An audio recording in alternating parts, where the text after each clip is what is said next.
दोस्तों,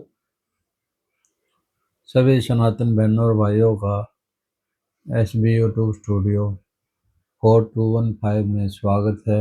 अभिनंदन करे स्वीकार आपको आपके भाई सुरेंद्र भारद्वाज का प्यार भरा नमस्कार।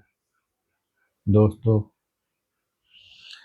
कई लोग दुनिया में ताकत जो है आतंकवाद को समझते हैं, कई परमाणु बम को समझते हैं,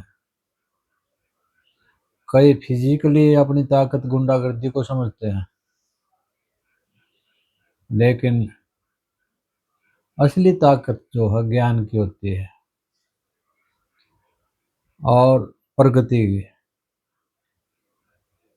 जो कहते हैं ना, खाली जगह में भी जो कहे ना, रेगिस्तान को भी जो हरा भरा जंगल बना दे, वो तरक्की होती है।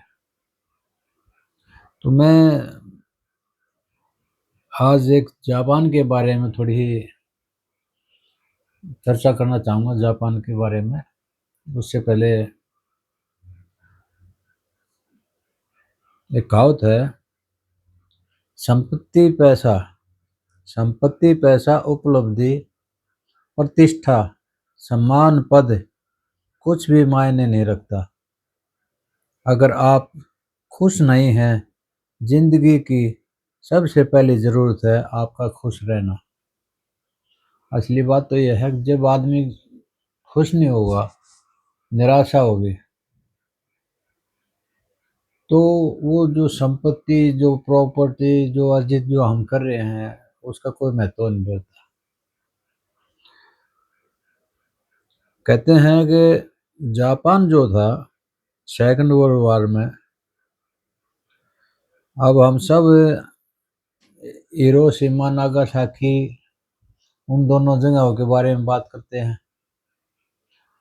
अमेरिका को भी कई बार हम गालियां देते हैं बैठ के, लेकिन उस टाइम में जापान में सामंतवाद था और इतनी अफरा तफरी थी कि सबको हड़पना चाह रहा था।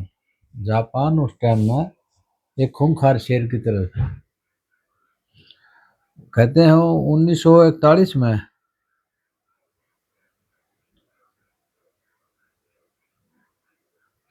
पर्ल हार्बर पर हमला किया था जापान ने। 7 दिसंबर 1941 को जापान ने हवाई स्थित अमेरिका नौसेना अड्डे पर्ल हार्बर पर अचानक हमला किया था, जिसके बाद अमेरिका सीधे तौर पर विश्व युद्ध में शामिल हुआ था। पहले अमेरिका विश्व युद्ध में शामिल नहीं था। उसके बाद में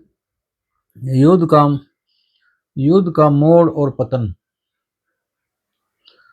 कमजोरी की शुरुआत साल 1942 के मध्य में मिडवे की लड़ाई के बाद अमेरिका सेना ने प्रशांत महासागर में जापानी बढ़त को रोक दिया और धीरे धीरे उसके अधिकार वाले इलाकों को वापस छीनना शुरू कर दिया। नहीं तो कहते हैं जापान ने जो है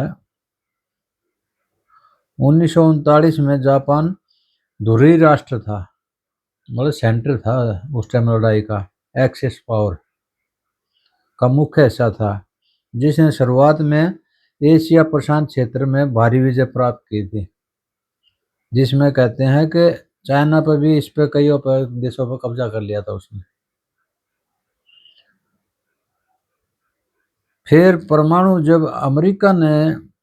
जब जापान रुक नहीं रहा था और जापान विनाश की तरफ चल रहा था, तब जापान के ऊपर हिरोशिमा पर 6 अगस्त को और नागासाकी पर 9 अगस्त को परमाणु बम मारा था 1945 में।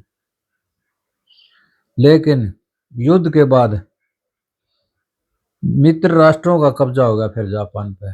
नाटो सेना जो कहे ना, मित्र राष्ट्र, उनका कब्जा हो गया जापान के ऊपर। अमेरिका नेतृत्व वाली मित्र सेना का कब्जा हो गया और नया संविधान जापान की सैन्य ताकत को पूरी तरह खत्म कर दिया। आज जो जापान है उसकी सुरक्षा भी वो ही करते हैं, मित्र सेना। जापान की अपनी फौज भी नहीं है। और जापान की ये समझ में आ गया कि भाई ये जो तानाशाही यार ये जो है दुनिया पर कब्जा करने का, ये खामखा झूठा सपना है। और उसने उससे सबक लिया उस युद्ध से, और वहीं से हिरोहितो जो थे जापान के, उसने ये निर्णय लिया। अब निर्णय ये है कि भाई अब हम परमाणु की तरफ ज़्यादा जोर ना देगा इन चीज़ों, क्योंकि जापान समुद्र में छोटे छोटे टुकड़ा का एक जापान है, टापू।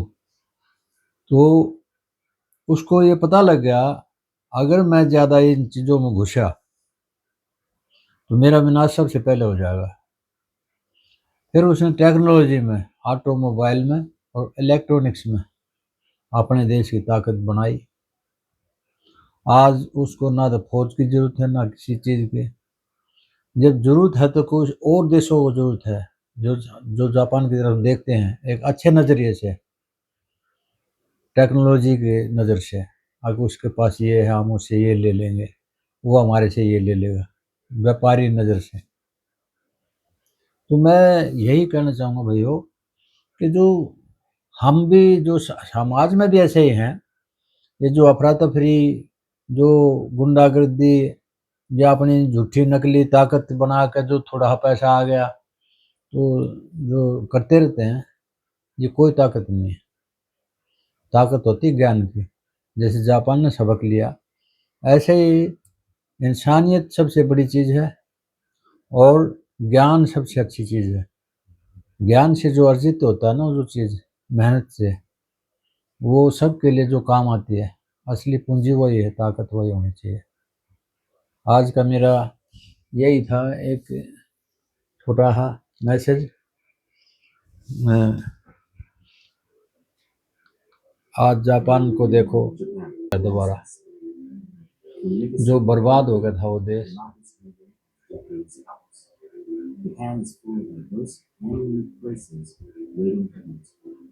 आज जापान का वीज़ा इतनी वैल्यू है, सब वहाँ पर जाना चाहते हैं, लेकिन जापान का एक चरित्र है। वह हमेशा अपने देश के जो है वहाँ का आदमी कोई बुराई नहीं सुन सकता अपने देश की, और इतने फेथफुल हैं वो अपने देश के प्रति, इतने मेहनती लोग हैं। वो 24 घंटे जाग सकते हैं वहाँ पे। ये बेफजूल की हड़तालें, बहानेबाजी कोई नहीं होती, मेहनत।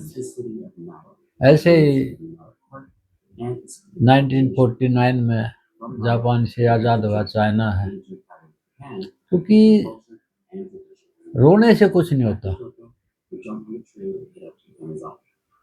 मेहनत करो,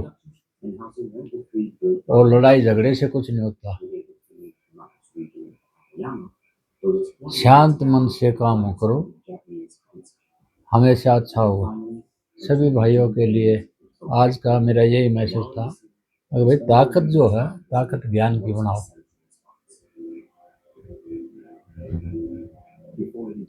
कुछ करके दिखाओ। आज का ये मैसेज कैसा है? सभी दोस्तों से मेरी रिक्वेस्ट है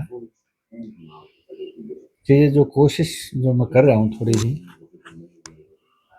कभी इसके बारे में सोच कर देखो, क्योंकि कहते हैं ना जो शांति से जो काम किया जाता है शांत मन से, वो सुखदायी होता है हमेशा।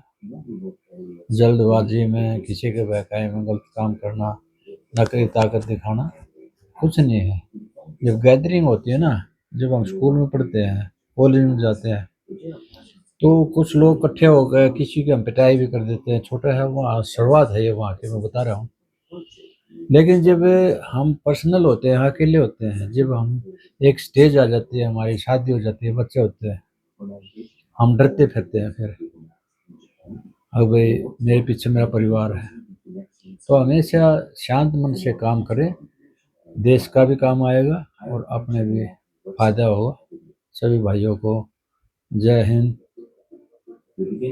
हर हर महादेव, जय श्री कृष्ण, जय श्री राम।